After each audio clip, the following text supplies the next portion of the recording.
guys, welcome back. Today I want to do something a little bit differently than we've done before and issue you guys what I'm going to call a challenge. Yes, it's a Shallon challenge. Why?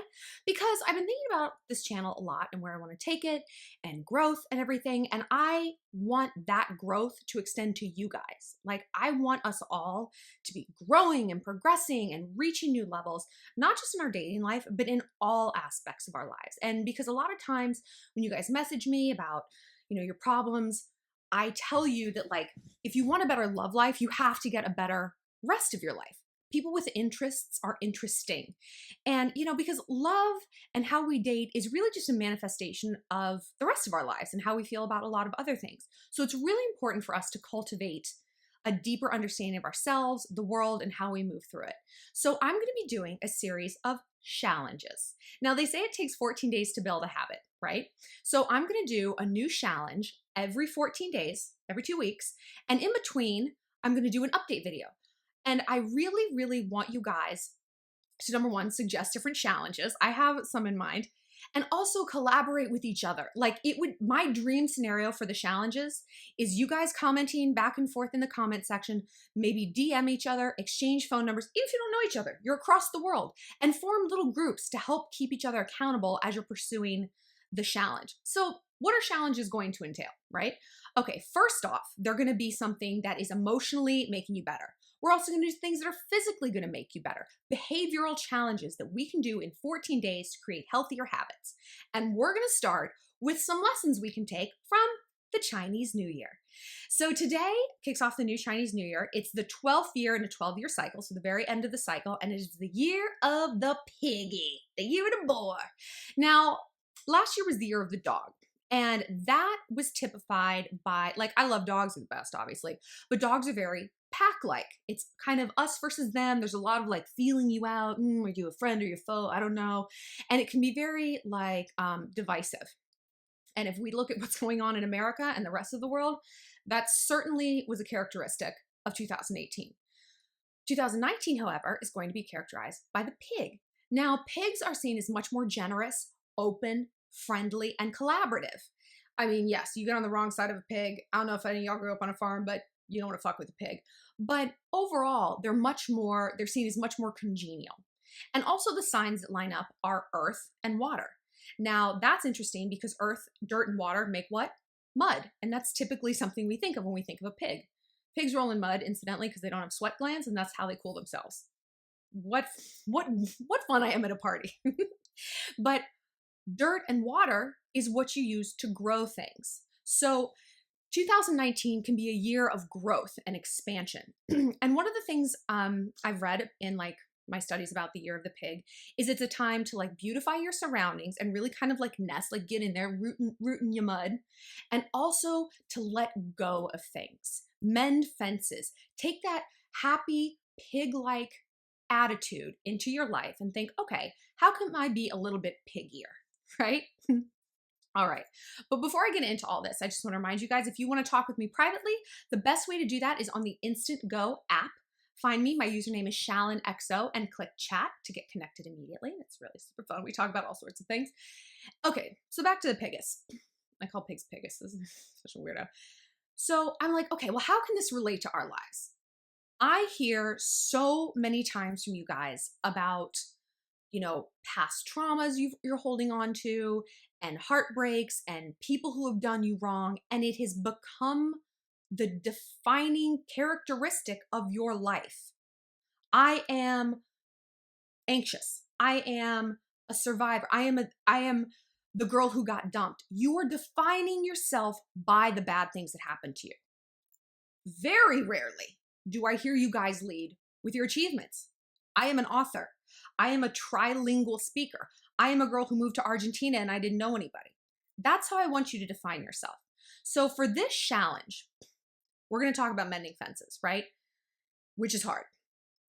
Now, mending fences, can obviously mean forgiveness. I personally don't understand forgiveness as a concept. I mean, to me, it feels, and I know people who are like schooled in this and psychiatrists and stuff, They say forgiveness isn't saying that it's okay what someone did to you. It's saying I'm releasing it and I'm moving on. To me, forgiveness actually does feel like you're saying, it's okay. I forgive you. It's fine. And that's why I always say, I don't forgive and I don't forget. I hold grudges for the rest of my life, which is why I always say I've never had makeup sex. Like, because I am still mad from something someone did in 2007, April 11th, 4:22 p.m. So, but I'm trying to find out what forgiveness means in my life. And for me, I realized it's letting go of that is something that defines me. Does that make sense? Like, there is going to be people I never forgive. My best friend from high school slept with my boyfriend from high school, like kind of recently, like after college. She knew we were getting back together and she had sex with him anyway. And I was like, why did you do this? And I cut her out of my life. And it's like, my mom's like, I want you to let go of the grudge. And I realized I'm like, I have. Like, I'm not still mad at her, but I have released her completely. I feel neutral about her. And so to me, that is how I understand forgiveness. Like, I'm not ever going to be like, it's okay. I understand. I don't understand. And it sucks. And it hurts me and it always will. But I now feel like I'm not feeding into that scenario in terms of energy anymore. What am I saying? I want you guys to look at your life and I want you to see what hurts, ouches, traumas, injustices you are still feeding into. People hurt us for actually a very finite amount of time, you know? But we in our minds, we're the ones who continue that trauma on. If you get bullied or someone says something mean to you, they maybe only say it a few times, right? You implant that in your mind, boop, boop, boop, I'm a slut. And this is your tape loop over and over and over again, sometimes for the rest of your life. So we have to acknowledge our own co-conspirator situation in our misfortunes. How am I the co-architect of my unhappiness? What am I holding on to that isn't feeding me? So when I want you to think about mending fences, think about that. Not like, oh, I'm going to track down my bully and be like, I forgive you. Fuck you. No, I don't. I hope you get hit by a bus. Some people need to die. But I want you to acknowledge, like, this is something I'm letting go of, okay? So your very first challenge is figure out something you need to let go of. An ex who hurt you, a psychotic boss who gave you some PTSD, that's my challenge. A family member who gave you bad advice or who, pushed you into situations you didn't want, a friend who betrayed you. Sometimes it's not realistic to go to these people and hash it out with them because you're not going to get what you want. Closure is something we have to give ourselves. But if this is something that is on your mind and it's informing so much of your forward decision making, it's time to let that go. It is time to be a piggy and mend those fences. So here's how we do that. Step number 1, you write a letter.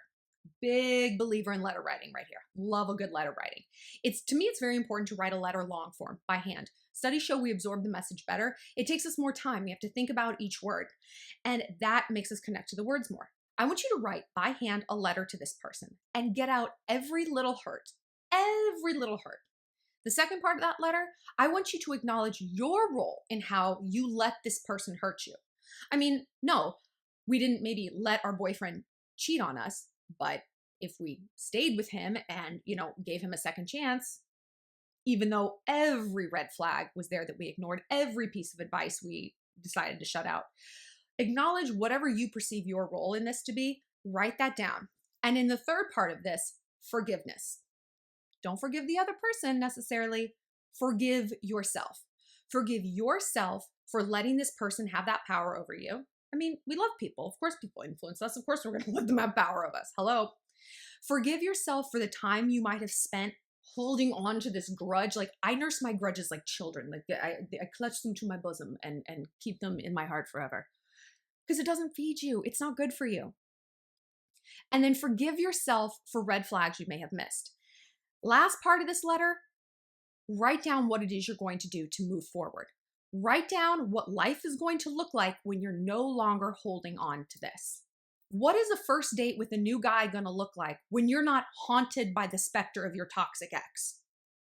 What is moving to that city going to look like when you're not listening to your mom telling you you're going to fail?